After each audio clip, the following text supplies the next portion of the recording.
Hi everybody. Okay, I'm a little late with this one. I meant to do it earlier, but I got into a movie, so alright. Which I'm gonna do a video about that afterwards. But anyway. Okay. So Black Swan Day 2. Okay. So we now have the doctor, Dr. Russell, one of her psychiatrists. But this is a really funny bit of it because she was a psychiatrist and then she let her live in her house for a little bit because she said that where she was staying wouldn't be good for her mental health. So, yeah. Okay.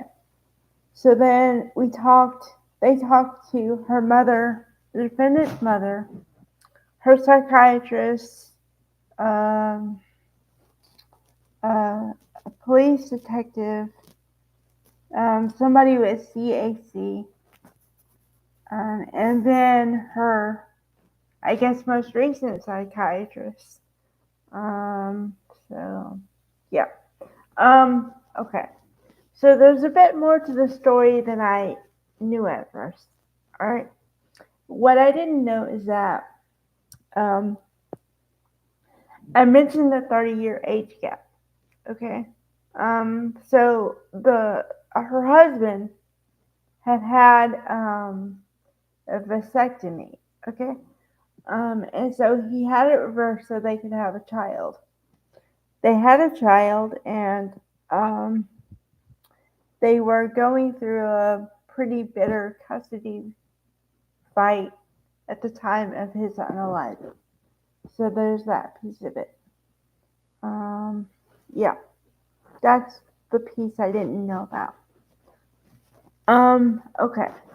So they talked to, and the last person they talked to today was the most recent psychiatrist she's had.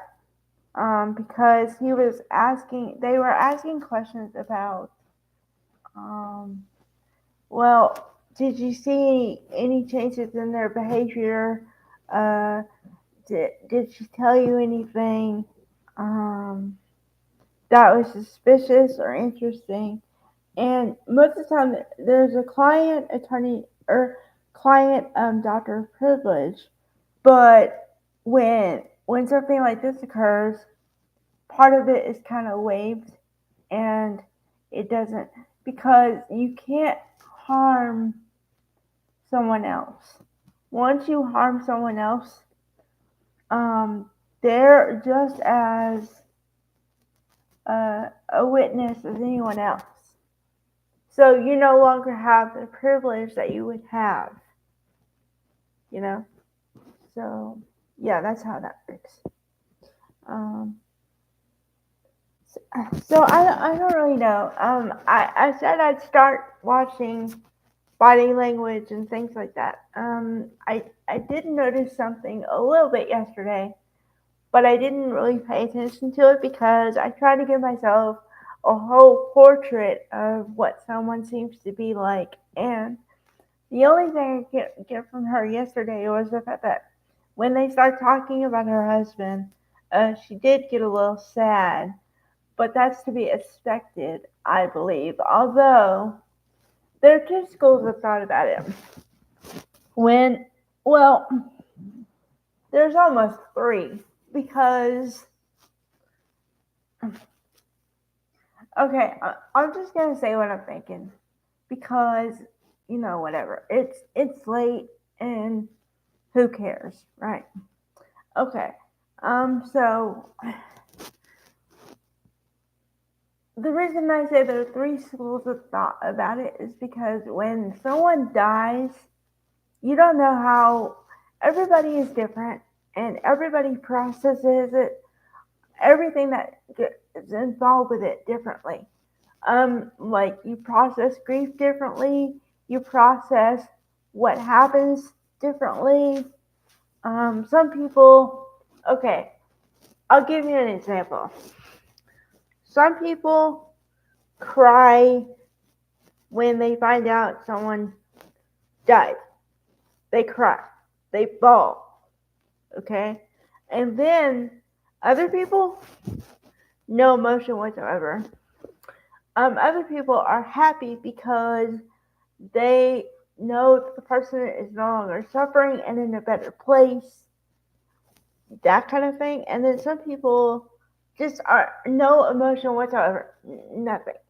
And then you take a like another event that most people would see as just average, like okay, say you're watching a TV show and you see a commercial, and most people there's a percentage of the audience that would cry at it, and there's a percentage of the audience that would be indifferent, sort of have no emotion. Okay, the same person that I said had no emotion when it comes to death would cry at that commercial.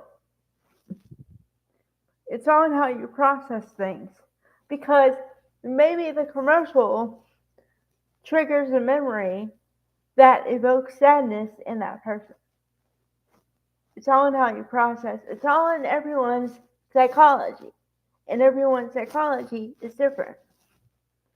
So, um, but then also going on the slightly nefarious side, maybe she's sad because she got caught and she doesn't want to be in the position she is.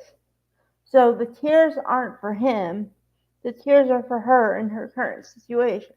And then you have the normal school of thought, which is yes, that that event and what happened triggers sadness, true sadness. So there's your three schools of thought on that. Um, yeah. Other than that, I, she kind of reads cold to me. There's no facial expression. There's no smile. Although, I had said this before, and somebody else kind of said the same thing, although slightly different, you know? So I kind of feel vindicated. But okay, this arena, the trial, is not the best for happiness, joy, smiling, something, right? Okay, that's kind of a given.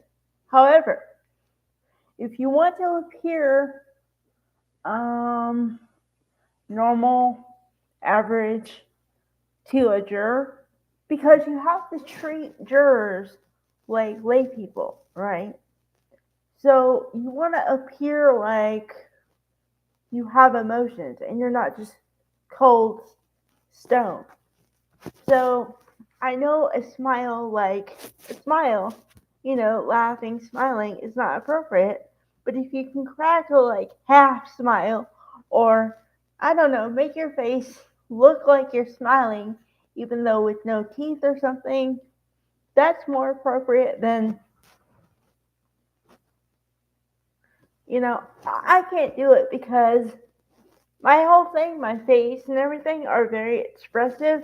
But just imagine me like no expression, unfeeling, just, you know, that's how she reads to me. And I don't know if someone told her to act like that or, seem like that, or I don't know. But that's just how she reads to me. So, all right. I'll be back tomorrow. Bye, guys.